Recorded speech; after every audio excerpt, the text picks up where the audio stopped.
ተከበራችሁ አድማጮቻችን እያደመጣችሁ ያላችሁት መናኸሪያ ሬዲዮ 99.1 ነው። ከኛ ጋር ስላላችሁ ከልብ እናመሰግናለን። እንግዳችን በአይቲ ሶሉሽን በጋዜጠኝነት እንዲሁም በበርካታ ጉዳዮች ዙሪያ ልምዱን ያካበተው ጋዜጠኛና የአይቲ ባለሙያ ደረጀ ተድላ ነው። ከኛ ጋር ስላለ ከልብ እናመሰግናለን። ቆይታችን ይቀጥላል።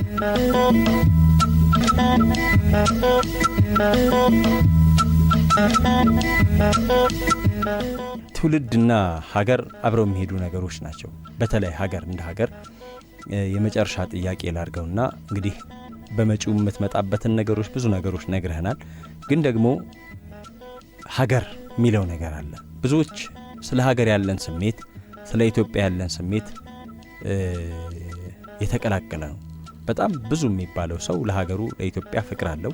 አንዳንዶች ደግሞ ይሄ እኮ ይሄ ነው የሚሉ ምክንያቶች በመስጠት ብቻ የሀገር ፍቅራቸውን የመቀነስ ነገር፣ እንደዚህ አይነት ነገሮች ትመለከታለህ።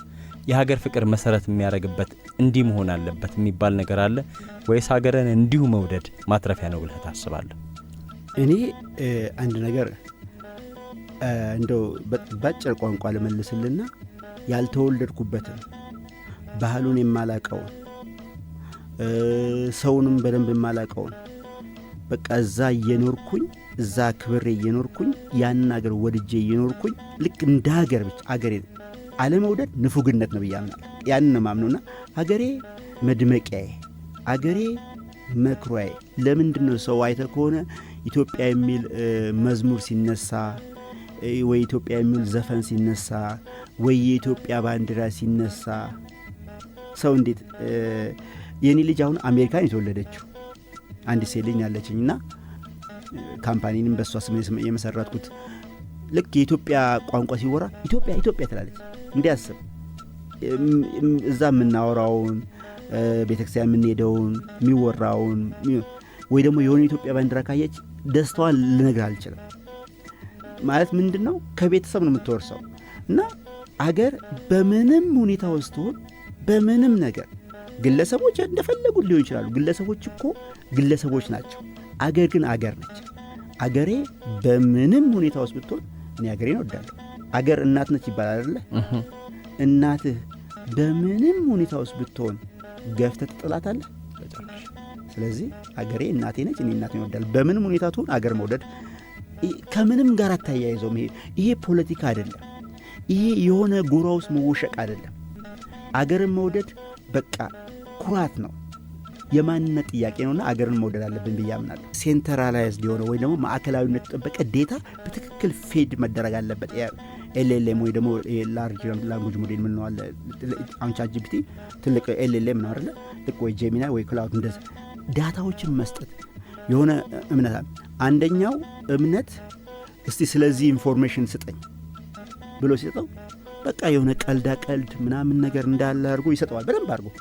የአንደኛውን እስቲ ስለዚህኛው ደግሞ ስጠኝ ብትለው አይ ይሄኛው የተከበረ የእምነት ተቋም ስለሆነ አልሰጥህም፣ የተከለከለ ሪስትሪክት ያደርጋል።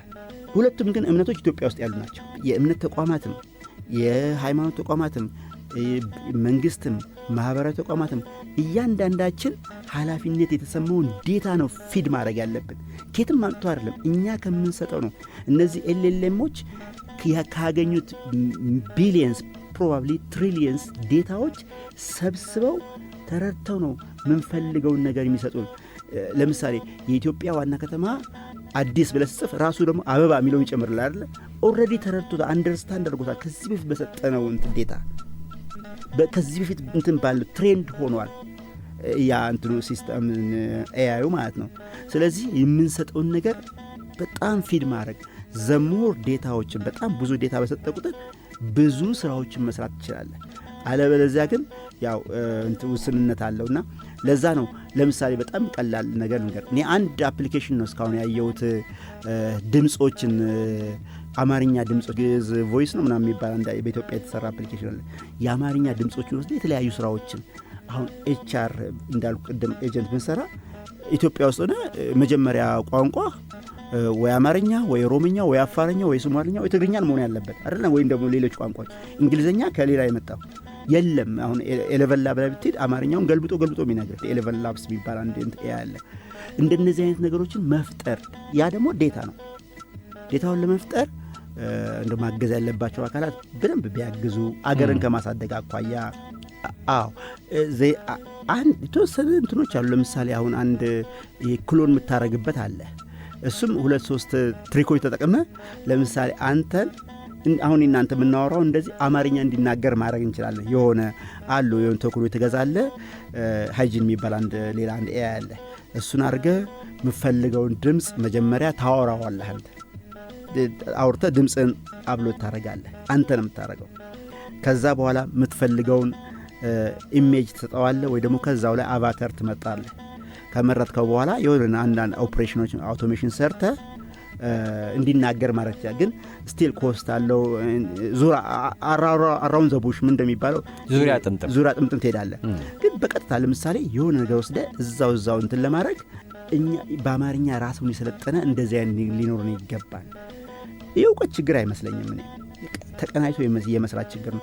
እንዳልኩ አሁን ግዕዝ ቮይስ የሚባሉ ኢትዮጵያውያን ናቸው፣ አላቃቸውም። እኔ ግን ጥሩ ስታርት አድርገዋል፣ ይሰራል ብዬ አስባለሁ። የተሰሩ አንድ ሁለት ነገር አይቻለሁ፣ ግን ጥናት ማድረግ ይጠይቃል። ጥሩ እንደሚሰራ ተመልክቻለሁ። ልክ እንደሱ አይነት ነገር መጨመር። ስለዚህ ከዛ ካሉት የአማርኛ ቮይስ ውስጥ ትመርጣለህ። የምፈለግከውን የቮይስ ቃና ወይ ድምፅ ቃና ትመርጥና በዛ ፊት ታደርገዋለህ፣ ይሰራል። ግን ምንድን ነው እኔ አሁን ለወጣቱ ትውልድ እንደው የመጨረሻም ከሆነ እንደ እውቀታቸውን መባከን የለበትም ብዬ አምናለሁ። መባከን ለምሳሌ ቪዲዮ ጄኔሬት አድርጎ ቁጭ ለፓሽን ከሆነ እሺ 1-2-3 ልትሰራ ይችላል።